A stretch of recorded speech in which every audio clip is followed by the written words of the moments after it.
மலேசியாவும் உஸ்பெகிஸ்தானும் பொருளாதார ஒத்துழைப்பை வலுப்படுத்திக் கொள்வதற்கு இணக்கம் கண்டுள்ளன.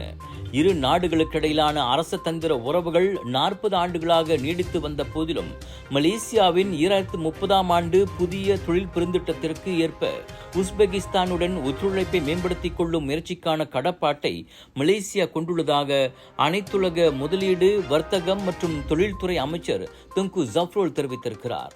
வர்த்தகத்தில் தொடர்புகளை அதிகரித்துக் கொள்வதன் மூலம் பொருளாதாரத்துறையில் பங்காளித்துவத்தை ஏற்படுத்திக் கொள்ள முடியும். உஸ்பெகிஸ்தான் வட்டாரத்தில் விரிவுபடுத்திக் கொள்ள விரும்பும் மலேசிய நிறுவனங்களுக்கு அதிகமான வாய்ப்புகளை வழங்குவதற்கு அந்நாட்டின் பொருளாதார வளர்ச்சி முக்கிய பங்காற்ற முடியும் என அவர் கூறினார்.